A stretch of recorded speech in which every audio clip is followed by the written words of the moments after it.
Strong ex-player umarive sa mundo natin ngayong araw. Maulang bahagi pa rin ng Eastern Visayas at ilang bahagi pa rin ng Southeastern Luzon magpapatuloy bunsod ng accumulated water vapor at shear line sa Southeastern Luzon.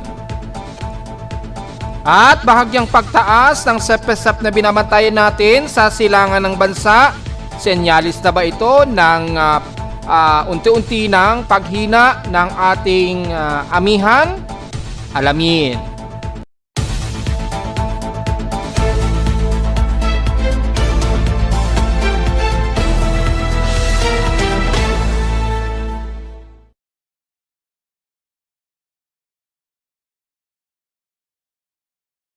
Hello, good morning mga folks. Welcome po muli sa ating daily weather bulletin at analysis para sa ikalawang araw ng February 2026. Ang oras sa ating boss may maga ay alas 10:33 na o 34 na ng umaga. Hello, good morning mga folks. Welcome po muli sa ating daily weather bulletin at analysis para sa ikalawang araw ng February 2026. Ang oras sa ating boss may maga ay alas 10:33 na o 34 na ng umaga. Na kung saan ay nagtutuloy-tuloy ang mga pag-ulan dyan sa may bandang Eastern Visayas at Southeastern Luzon ngayon. So makikita naman natin dito sa bandang Luzon na kung saan yung Doppler radar ay most accumulated sa may bandang silangan pa rin ng Luzon. So patuloy pa rin tayo magiging maulap na panahon maging sa Northeastern Luzon pa rin. Although mas mataas ang water vapor sa may bandang Bicol region, sa may bandang Southeastern Luzon. Kasama na dyan bandang Eastern Samar at ilang bahagi pa rin sa Leyte na kung saan ay mataas pa rin ang nagkakaroon ng kalat-kalat na pag-ulan dahil pa rin sa shear line. So base sa ating lightning detection system, merong active na isang lightning strikes tayo, pero kung titingnan natin yung real time natin na monitoring as of 10:44 ngayong umaga, meron tayong tatlong lightning strikes. Kung isasama natin ng 100 plus minutes ago, ay nasa total of 15 lightning strikes lamang tayo. So wala tayong masyadong pulse. May mga ilang long range na pulse na within 541 kilometer mula rito sa amin sa Caloocan. Base na rin dito sa ating lightning detection antenna na nagkakaroon tayo ng more than 500 o more than 150 kilometer pulse. Yan, makita natin yung amplitude. Yan yung nagsusukat ng speed. The more na mas mabilis, the more mas lumalapit. The more na mas lumalaki yung amplitude, mas lumalayo o nagiging mas malayo ang distansya ng location ng isang kidlat. Ganyan po sinusukat ng ating lightning detection system dahil naka-global positioning system ito. So gumagamit ito ng satellite para makuha ang actual coordinate ng isang lightning strikes sa buong Pilipinas o malapit dito o malapit dito sa amin sa Pilipinas. So makikita natin dito makikita nyo sa website ng Blitzertung na kung saan dinidistribute ng aking lightning detector yung data. Pwede nyo pong makita yan sa website ng Blitzertung, which is nandun po ang data ng inyong lingkod, pati ang detalye dito sa amin sa Caloocan. So makita natin mukhang dadalawa lamang sa Pilipinas ang aktibo ngayon na lightning antenna. Isa dito sa may bandang Panay Island, malapit sa bandang Aklan o Capiz, at isa dito sa amin sa Caloocan at yung iba offline. So sa buong Pilipinas, dadalawa lamang ang aktibong lightning detector, ang inyong lingkod at yung isa sa may bandang Panay Island na mukhang patuloy na very active ang aming mga aparato. So hindi po tayo magmimiss sa pagbabantay sa mga pagkulog at pagkidlat sa buong Pilipinas. Sa ating thunderstorm advisory mula sa advisory data feed ni Pag-asa as of 10:12 ngayong umaga ay nakataas sa Visayas, mostly ang eastern section, pero isinama na ang most of western sections din. Kasama ng Antique, Capiz, Iloilo, so bandang Negros region kasama, Iloilo hanggang Dumangas na po yan, kasama na ang New Lucena. Sa Guimaras naman, Buena Vista hanggang San Lorenzo, Negros Oriental naman, mula Canlaon hanggang Valle Hermoso.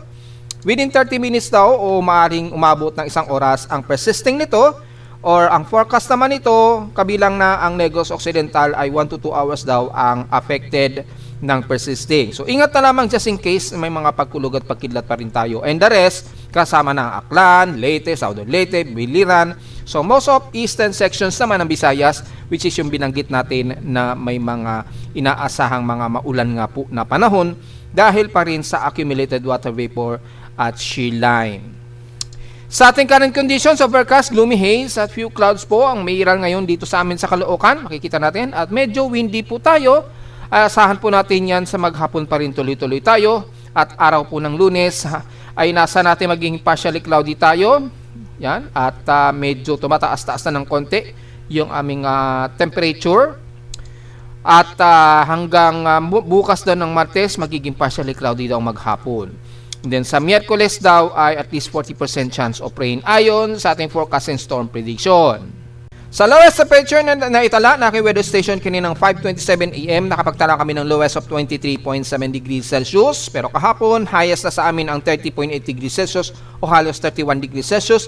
Kahapon ito ng hapon at 1:20 PM. Ibig sabihin, mababa pa rin ang heat index namin at 35.4 degrees Celsius lamang. So wala pa rin tayong pwede magiging forecast para sa heat index. Pero malapit-lapit na rin dahil malapit nang magkaroon ng transitioning sa bandang katapusan na po ng Pebrero yung ating amihan at unti-unting pagpapalit into hot dry season po.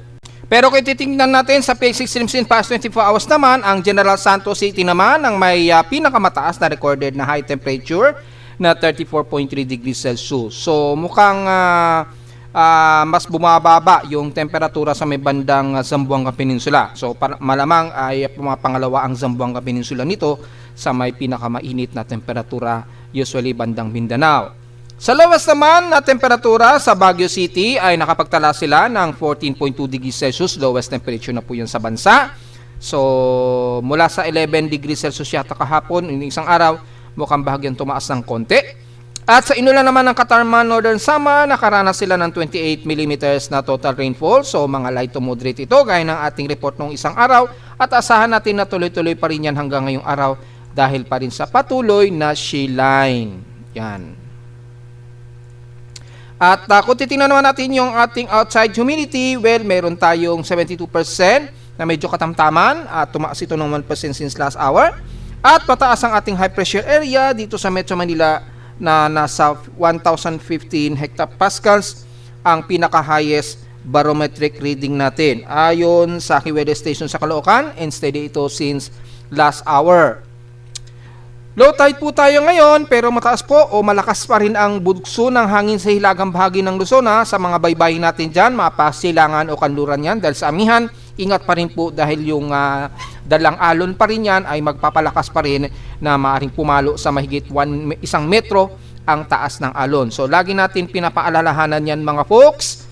At bago ang lahat, nagkaroon kasi ng space weather alert tayo. Ngayon kaka-normal lamang niya pero kanina nagkaroon ng alert yung ating alert message o aking X-ray flux. At as of 10:52 AM, medyo kaka-update lang ito pero kung babalikan natin kanina, sa huling report ay pumalo po yan ng 8.1 na cluster ng X-ray flux kaninang 7:57 AM oras dito sa Pilipinas yan.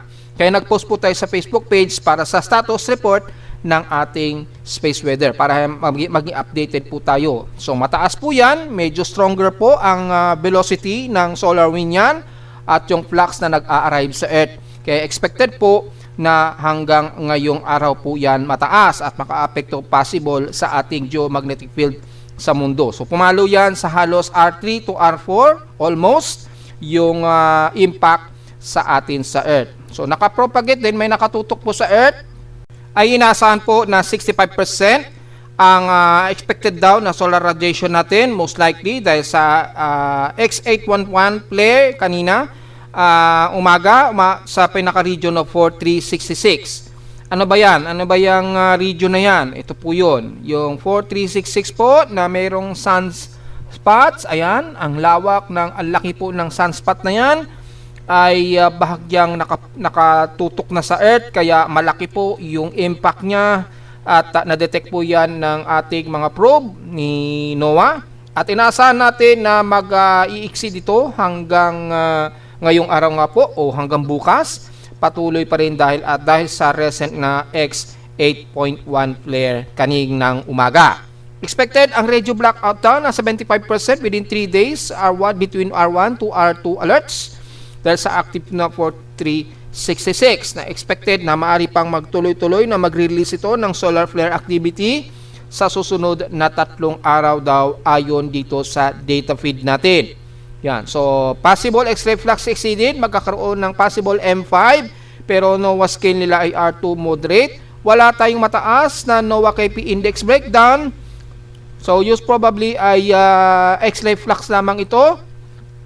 At inaasahan nga po natin na tuloy-tuloy. Ngayon ay nasa moderate muli ito na M4.4. Anytime pwede itong tumaas muli at makikita natin naglalaro sa R2 yung kasalukuyan natin na X-ray flux mula sa DOS. Yan, mula kanina ay halos napakataas po. Ayan, 4.7 to 7.2 ang na-detect natin. Yan. Sa NOAA scale kanina halos 8.1. Ayan, 8.1. Dito 81 yan eh. So 8.1 po yan na ating na-detect kaninang umaga po yan. Oras natin sa Pilipinas. So ano ba magiging epekto niyan sa mga bago pa lamang pong sumasubaybay? Epekto po natin yan, maaaring makasira yan sa ating mga solar panels at yung solar radiation, malakas pong impact, maaaring maka-apekto yan sa mga satellite natin out of space.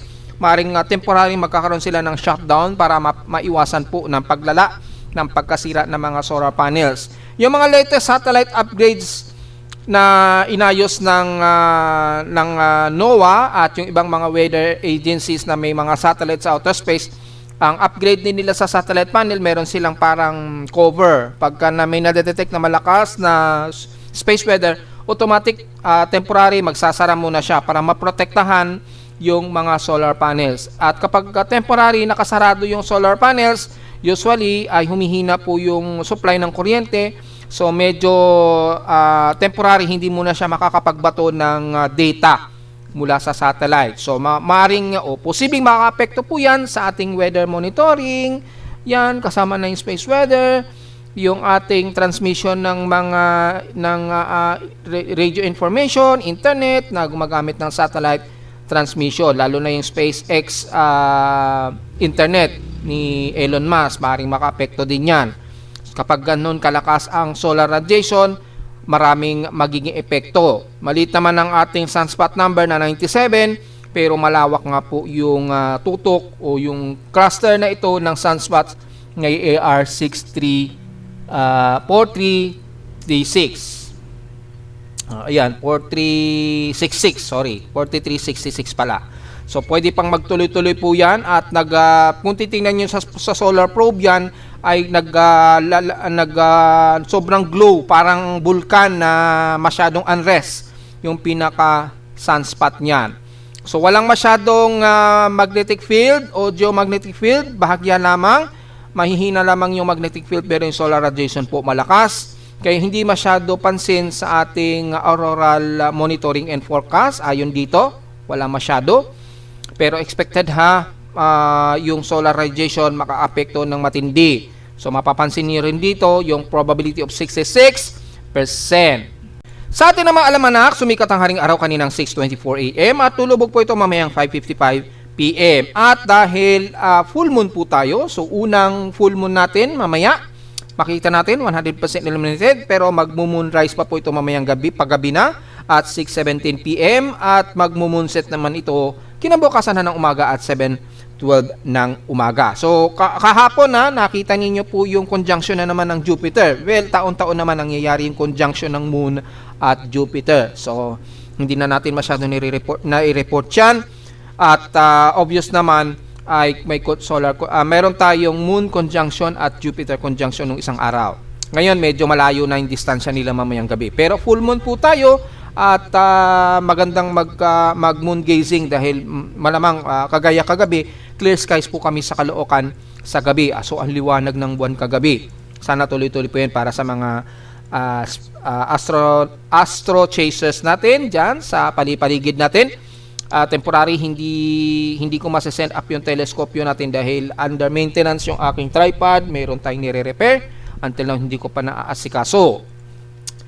Samantala sa ating local weather outlook, para ngayong Lunes at Martes, patuloy tayo magiging partly cloudy daw ha. So medyo maaraw-araw tayo sa Metro Manila, pero patuloy ang medyo maginaw o cold breeze na panahon maghapon hanggang bukas po yan ng Martes na partly cloudy. So ang tsansa ng pag-ulan walang naka-indicate po dito sa forecast. Ibig sabihin, very minimal ang forecast na maaari tayong ulanin sa Metro Manila. Well, depende na lamang yan dahil nagbabago-bago every 6 hours yung pattern ng ating weather forecast. Highs and lowest temperature expected maglalaro between 30 degrees Celsius and lowest temperature expected 22 to 24 degrees Celsius. So diretso agad tayo sa ating ginagamit na satellite imagery. Makikita natin na halos maulap lamang nakatatanaw natin dito sa halos iba't ibang bahagi ng bansa, maliban na lamang sa bandang kanluran po ng Nodo Luzon mula Ilocos Region hanggang Central Luzon na halos clear skies po tayo dyan na maaraw pero hindi ganon katinding init at medyo cold breezer lang tayo. So medyo maaraw po tayo, medyo magkakaroon lang tayo ng medyo humid na panahon na bahagya dyan sa bandang kanluran nga po ng Nodo Luzon hanggang Central Luzon na pababa. Kabilang na rin daw ang Metro Manila at ang parte dyan sa may bandang Batangas, yan, hanggang Cavite at ilang bahagi pa rin hanggang bandang Calamba, Laguna at San Pablo. Pero pagdating dito sa may bandang Pakanluran na, Paksilangan na, dito sa bandang Aurora Region, medyo mostly cloudy po tayo, pataas ng Quino, Isabela, pataas, mostly ng Cagayan Valley, magiging mostly cloudy lamang tayo pero yung tsansa ng pag-ulan very minimal lamang o napakaliit ang tsansa. Dara sa South Luzon, kabilang ng Bico Region, dito magiging mas maulan po tayo. Kalat-kalat po ito na may mga di inaasang localized thunderstorms mula Camarines Norte hanggang dyan sa buong Camarines Sur na yan, kasama na ang Iriga, Legazpi, Sorsogon, lalo na sa baba ng Catanduanes na medyo na makakaranas po kayo ng mga isolated rain showers at maulap na maghapon po ha. Ganon din sa ilang bahagi sa Mindoro, especially Oriental Mindoro na magiging mas maulap po tayo dyan. May mga tsansa din tayo daw na 60% na tsansa daw na uulanin lalo na sa bandang hapon po. The rest ng Palawan area, magkakaroon din tayo ng mga isolated na mga mahinat katamtamang pag-ulan. Ngayong araw, magiging maulap din po tayo dahil mas concentrate po ang water vapor sa most of Central Visayas at Eastern Visayas at Southeastern Luzon po. Dahil nandyan po yung pinaka-boundary natin ng shear line ngayon na nag-accumulate ng water vapor kaya magiging mas maulan din tayo sa buong Eastern Visayas area. Kasama na po ang buong Eastern Samar, Northern at Southern Leyte, ilang parte pa rin ng Cebu, lalo na sa bandang Daan Bantayan o Bogo. Magiging maulap ang entire ng Cebu, Bohol at Negros Region. So asahan din na mga kalat-kalat ng mga mahinat katamtamang pag-ulan, lalo na sa binanggit natin kanina sa buong Canlaon area, kasama na ang Bacolod. Yan, ilang bahagi pa rin dyan sa may bandang Negros Oriental at Occidental mula Himaymaylan at tunod sa bandang Oriental ng Negros ay mula Libertad pababa ng Bundoy and the rest hanggang Dumaguete na po yan. Ulan man pero mga minimal lamang, siguro mga light to moderate at kadalasan light rain showers lamang. So be ready na lamang po sa payong po anytime mga folks, maging sa bandang Panay Island, mula dyan sa pagitan po ng Guimaras, papasok ng Iloilo, and the rest pataas ng bandang Kanluran, ng Aklan at silangan ng hilagang bahagi ng Capiz. Magiging mas maulap po tayo, so may mga beach goer po, okay naman po tayong mag-beach goer dyan dahil hindi naman ganun kakapal ang kaulapan. Magiging saturated lamang anytime at magkakaroon tayo ng mga forecast na mga kalat-kalat na pag-ulan na may pagkilat at pagkulog, lalo na sa hapon o sa gabi. Sa Mindanao naman, ang most of Caraga area ay magiging maulap tayo at kalat-kalat na pag-ulan na may pagkilat at pagkulog, kabilang na ang buong Surigao region. So kasama na ang Dinagat Island at Siargao hanggang Agusan del Norte, ilang bahagi po dyan sa Agusan del Sur, most of eastern sections naman mula sa bandang Surigao del Sur, Hinatuan, Bislig, pababa na po yan ng rest ng Davao Oriental. Kasama na ang ilang bahagi ng Davao de Oro, ng Compostela Valley, and the rest ng bahagi ng Davao del Norte. Asahan ang isolated rain showers and localized thunderstorms dahil medyo mas hot humid kayo dyan sa bandang Davao region pa rin. Although mas nagiging katamtaman na ilang bahagi pa rin ng sa Jen area, kabilang na ang Coronadal, Maguindanao del Sur, Sultan Kudarat, maging sa bandang General Santos City at bandang Sarangani. Magiging maulap din ang buong sentral ng Mindanao, ng Bukidnon, pataas na yan ang northern part ng Mindanao, ng Cagayan de Oro, and the rest ng Misamis Oriental, maging ang isla ng Camiguin. Pero pagdating sa Zamboanga Peninsula, starting ng Lanao del Norte, Misamis Occidental, and the rest ng Zamboanga del Norte ay magiging katamtaman tayo, pero mostly cloudy, part dito mostly cloudy tayo, magiging maghapon natin, asahan ng isolated rain showers and localized thunderstorms na nakataas sa 46% chance daw na uulanin maging sa mga isla natin yan dun sa dulong-dulo ng Basilan at Hulusulo. So medyo handa po tayo sa payong bukod sa tinding sikat ng araw, kundi sa mga isolated rain showers maghapon. Lalo na sa binanggit natin sa buong Eastern Visayas kayo po ay may mga moderate to heavy rain showers po ang aasahan natin dyan sa buong Eastern Samar Region at Leyte. Kung papansinin naman natin ang ating gas and mean sea level pressure gamit ang WRF, ang data feed ni Pag-asa, makikita natin ang mostly cloudy at concentrated po ng water vapor sa most of southern Luzon at Visayas area.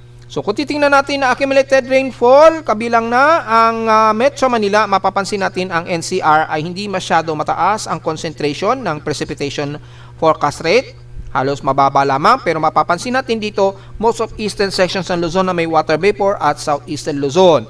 Pero sa 24-hour precipitation forecast rate natin dito, mapapansin natin ang most of eastern sections ng Visayas maging sa bandang eastern Mindanao ang mas probable na magiging mas maulan, na kalat-kalat po ito ang ating 24-hour forecast ng precipitation. Base na rin dito po sa nakikita natin sa simulation na ito, mas mataas ang tsansa ng mga uulanin most of eastern sections ng Visayas at eastern Mindanao. Ganon din sa ilang bahagi ng Bicol Region, hindi masyado kasama ang Metro Manila at most western sections ng Northern Luzon, hindi masyado nagpapang-abot yung makapal na water vapor dyan na magbubunsod ng mga pag-ulan. Sa 6 hours SWAT, accumulated rainfall natin, mapapansin natin ay tuloy-tuloy po hanggang 144 hours, ay most of eastern sections lang ng Visayas at eastern Mindanao ang mas concentrated. Ilang bahagi ng northern Mindanao at ilang bahagi ng Bicol Region ang magiging kakalat-kalat na pag-ulan. Pero yung matitinding concentration ng ulan, most of eastern Visayas at Mindanao pa rin ang concentrated. So, malinaw naman palagi na ating paliwanag kapag ganitong mga klima. Malinaw po yan sa ating 6 hours SWAT, accumulated rainfall. Ganon din dito. Ayan, So, possible yan kapag lumapit po yung trough o yung low pressure area. Just in case, maging Invest 93 yan.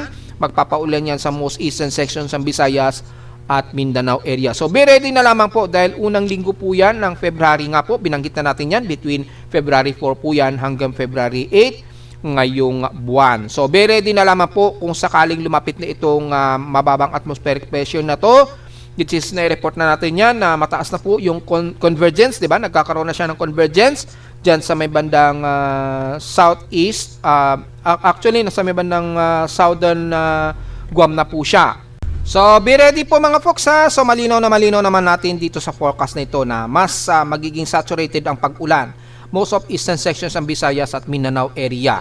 Siyempre, nadadamay din ang bahagi po ng Bicol Region. Kabilang na ang Legazpi, Sorsogon at Catanduanes po. Lalo na pag lumapit na po itong surface trough na ito, yung mataas na convergence at probably isang mahinang shallow na low pressure area. Just in case, maging investment po ito within this week po mga folks. So mag-update po tayo dyan at diretso agad tayo sa inaasang forecast ng magiging lagay nitong possible invest na ito. At dahil mataas na po yung anomaly ng ating West Pacific Basin, gaya nga po na sinabi natin, halos mataas po yung pag-angat nitong surface trough nito. Nandito na yan sa halos vicinity ng Guam. Mapapansin natin medyo tumaas ang pagkilos niya, pahilagang kanluran ang lumalabas na pagkilos nito. Base na rin dito sa ating 24-hour o 48-hour formation prediction forecast. Mapapansin natin more than 35% na po yung probability niya ng kanyang tropical cyclone formation. Ganon din sa within 48 hour po. Around 35% po ang tsansa na ito ay maging active tropical cyclone base rito. So, hindi pa siya umaabot ng 40% pero mataas na po yung anomaly niya at yung kanyang vorticity. Base naman sa vorticity, mababa po southwest ng Guam or eastern sections po ng Mindanao. So, probably ito yung lalapit dito sa may bandang silangang bahagi ng Mindanao o bandang Visayas area. medyo prepare po tayo dahil binanggit na natin yan na makaulang ulit na between February 4 po yan to February 8 na posibleng lumapit na yan dito sa silangang bahagi ng Visayas at Mindanao area na magdadala po ng matitinding pag-ulan po. Yan, so makikita naman natin mataas din yung tropical cyclone formation cyclonic niya, yung pinaka Coriolis, yung pag-ikot niya, pag-circulate niya habang lumalapit dito sa silangang bahagi ng Visayas at Mindanao. So malinaw po yan, at mula sa ating global spectral model ay makikita natin yung simulations mula sa data feed ng Japan Meteorological Agency. Lalapit ito, papasok ito ng PAR by February 3. So ngayong araw daw ay na-expect. So kung UTC time ito, malamang bukas po ito ng madaling araw siguro o bukas ng umaga, ito'y inaasang papasok ng Philippine Area of Responsibility. Kung hindi man mamayang gabi ito or bukas po na madaling araw expected ay tutungtong na ito o papasok na ito ng Philippine Area of Responsibility. Base na rin dito. Yan. So makakapasok ito ng Philippine Area of Responsibility kung hindi ngayong araw o mamayang gabi o bukas po yan ng madaling araw o baka sa February 4 na po yan. So malinaw po yan at either mamayang gabi o bukas po na madaling araw papasok ito ng Philippine Area of Responsibility ayon dito sa forecast na ito. So maaari pang magbago yan, depende sa bilis ng kilos niya, pero malinaw papasok daw ito ng Philippine Area of Responsibility at then lalapit ito either dito sa silangang bahagi ng Mindanao o Eastern Visayas. Magdadala po yan ng malawakang pag-ulan most of eastern sections ng Visayas at Mindanao, ayan, magpapaulan po yan pagdating po yan ng either February 4 o February 5, paglapit niyan dyan sa memang ng Eastern Mindanao area. Malinaw naman po, yung mean sea level pressure niyan, bababa.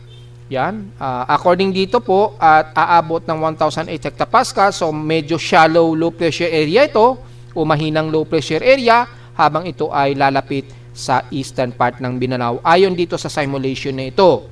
So, mukhang maliit o napakaliit ang posibilidad niya na maging tropical depression. Pero yung pagbaba ng atmospheric pressure, magdadala yan ng ilang mabugsong hangin pa rin at malakas na buhos po ng ulan. Na binanggit natin, base na rin sa ating mean sea level pressure at precipitation SWOT nitong buong linggong ito. Malinaw naman po yan sa pinapakita natin. Sa mga computer models naman, makikita rin sa simulation ni GFS, Eastern Visayas at Mindanao din ang lalapit ito. At mukhang may mga tropical wave pang nabubuo nito after next week. Then sa SMWF ay ito lamang na binabantay natin ang lalapit dito sa Eastern Visayas at Mindanao na magdadala ng matitinding pag-ulan o malawakang pag-ulan po. Yan. Between February 4 nga po yan to February 8 po yan base dito sa pinaka-simulation. So at least medyo ready po tayo mga folks, lalo na sa kababayan natin sa Mindanao at Eastern Visayas dahil patuloy na naman kayo makakaranas ng mga matitinding pag-ulan. So be ready sa mga posibleng pagbaha po, lalo na't bago mag-weekend. So baka bago pa lamang mag-weekend, nandyan na sa inyo yung pinaka-shallow low pressure area na ito o mahinang low pressure just in case hindi man maitaas as invest. Pero dahil sa lagay na ito, maaaring itaas ito as invest 90 TW anytime. So pakatandaan na po, paghandaan pa rin po natin yung magiging dalang ulan po niyan mga folks. Kahit hindi man nakikita nito na magiging isang ganap na bagyo. So yun po ang maililinaw lamang natin sa mga nagtatanong kung ito ba ay magiging isang malakas na bagyo. Well, malabo po sa ngayon na ito ay magiging isang mas malakas na bagyo dahil malakas pa rin po yung frontal system natin dito sa member ng Southern Luzon na magpapahina dito sa bumababang atmospheric pressure na to. Papipigilan niya yung paglakas niyan. So maliit ang posibilidad pa na maging tropical depression ito pero medyo malinaw lamang na magkakaroon ito ng mahinang shallow low pressure area tendencies na magdadala po ng malawakang pag-ulan sa binanggit natin sa Eastern Visayas at Mindanao bago mag-weekend ngayong unang linggo po yan ng February. So mapapansin natin na yung near real-time drought and vegetation natin, medyo may pagtaas ng drought warning dito sa may bandang Davao Region, most of Davao Region at eastern part ng Mindanao. Medyo mataas ang warning ng pagkakaroon ng early drought. Well, dahil mataas na po yung temperatura dyan at mataas na po yung hot humid na panahon sa kanila. At dahil unti-unti nang tumataas yung level ng init na tutok ng haring araw sa atin sa Pilipinas. Ibig sabihin, malapit na naman po magkakaroon ng equinox. Pagpasok po yan ng Marso, kaya yung bahagi po ng Mindanao, unti-unti tumataas na po yung pagtaas ng kanilang temperatura ng husto dyan. At sa bahagi naman ng Nodo Luzon, mostly ang kanlurang bahagi ng Nodo Luzon natin dahil hindi masyado nagiging maulap at maulan dyan, at dahil sa epekto ng amihan ay medyo tumataas, at least nagmo-moderate daw ang drought index classification dyan, pero hindi naman masyado ramdam dyan dahil malamig po, bunsod po ng amihan. Yan. Pero indicated lang dito na nagmo-moderate lamang yung pagtaas ng drought classification dyan. Yan. Sa most of western sections ng Luzon. Well, kasi halos madalas clear skies po dyan. So, yung detection ng satellite sa kanilang infrared, inaakalang tumataas din rin ang drought index. Pero yung amihan kasi hindi masyado nakaklasify din. So, yung chance na pagtaas ng drought dito mukhang malabo. At yung pag-ulan, mapapansin natin halos wala tayong accumulated rainfall dito sa parte pa rin ng buong western sections ng Luzon. Ilang bahagi kasama na ang bandang Calabarzon area at Metro Manila. Mababa lamang yung average rainfall natin, except na lamang sa may bandang Bicol region o eastern sections ng Bicol region o Southern Luzon, Visayas at Mindanao, na kung saan medyo mas mataas, lalo na dito sa may bandang Eastern Visayas region na mas mataas ang average monthly rainfall accumulation sa kanila. So yung monthly average rainfall sa Eastern Visayas o Southeastern Luzon o bandang Bicol region sa dulo at Eastern Mindanao ay medyo mataas. Ganon din sa ilang bahagi ng Central Visayas, nagmo-moderate po ang pagtaas ng classification ng pag-ulan sa kanila. Well, obvious naman po, dahil nag-e-extend naman kasi dyan yung maulap na panahon na may dalang pag-ulan. So, malinaw po dito sa ating ginagamit na real-time vegetation and drought sa bansa. Nagkakaroon ng drought warning ang bandang Mindanao po. So, apektado po ang buong Davao region niya. So, yung green land surface at yung vegetation index mataas sa most western sections ng Luzon o most western sections ng ating bansa. Medyo maganda yung ating normalized vegetation index dyan. Yan, kasi hindi naman masyado maulan, tama lang din yung temperatura, may lamig, lalo na sa mamanang kanluran ng Nodo Luzon. Yung land surface temperature natin, kung makikita natin, at least medyo mataas sa kanlurang bahagi ng Nodo Luzon, ganun din sa bahagi po ng Mindanao, especially sa may bandang Bukidnon po. So, mapapansin natin, most west sections, medyo mas concentrated po ang araw, hindi masyado sa bandang eastern sections, na kung saan medyo tumataas ang average rainfall po. Yan. So, malinaw yan mga folks, at mula sa Data Pag-asa, wala silang latest output ngayon dahil hanggang December pa rin po yung kanilang drought classification dito at vegetation indexes. Yan. So, wala silang latest. Kaya meron tayong ginagamit na ibang report mula sa Japan Meteorological Agency. Ito at least mas latest. Mapapansin natin, no? Ang huling report ay January 12 pa. So, wala ring latest tayo dahil January 12 pa po ito. Ngayon, February 2 na. So, wala silang latest din.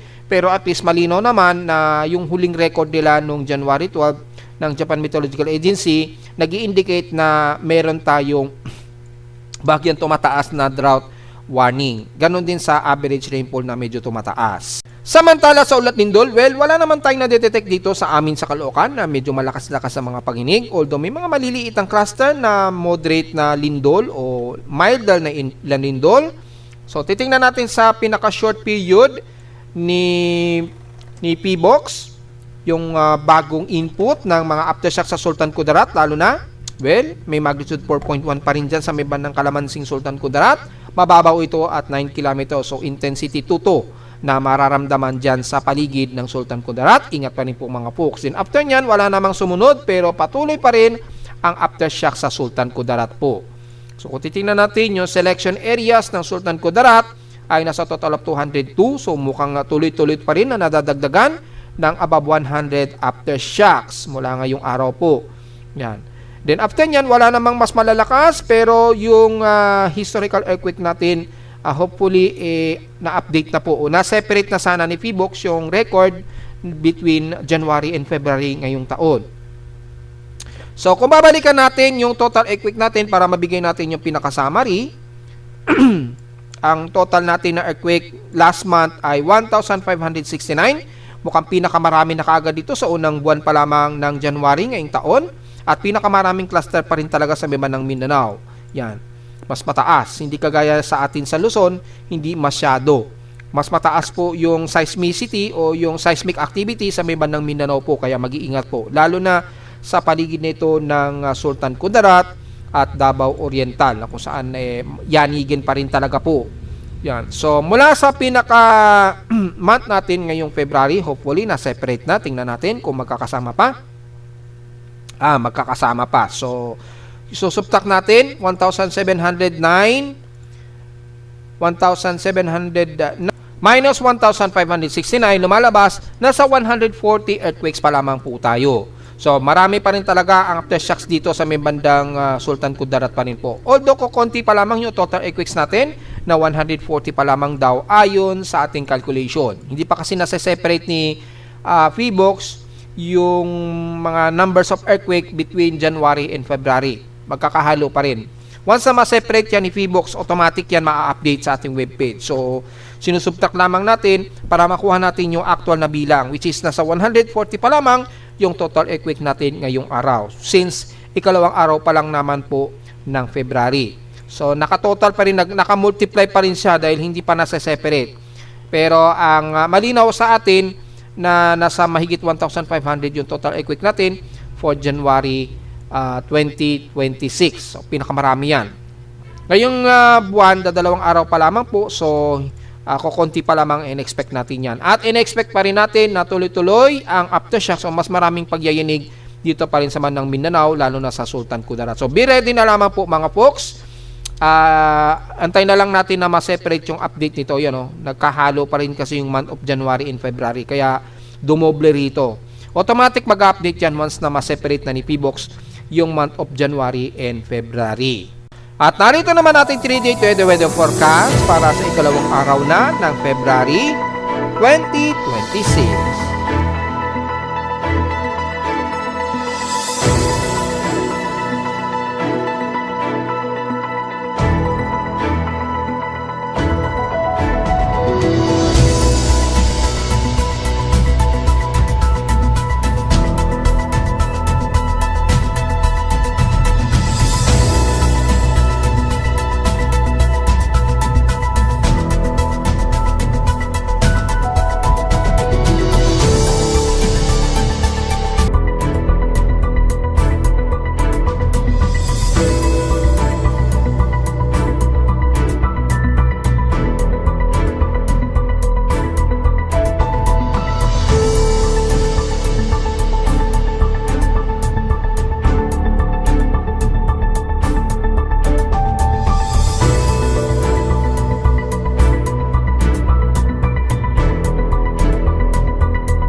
At hanggang dito na lang po ating daily weather bulletin at analysis para sa araw o ikalawang araw ng February 2, 2026. Huwag mo kalimutan na mag-like, share, subscribe po sa ating YouTube channel at visit lamang anytime sa ating website na www.pimoweather.com para sa ibang detalye nyo gusto malaman na hindi natin isama ngayong magtatanghali na ulit sa ating report. Asahan lang natin na patuloy pa rin tayo na magiging katamtaman ng panahon, moderate at mostly partly cloudy at mostly cloudy tayo na mayroon lamig pa rin dala ng amihan. At visit lamang sa ating website sa gustong malaman pa rin pinaka-dynamic events mula sa data feed ng aking aparato sa Caloocan at sa data feeds mula sa iba't ibang weather agencies. Maraming salamat po mga folks at magandang araw po sa ating lahat.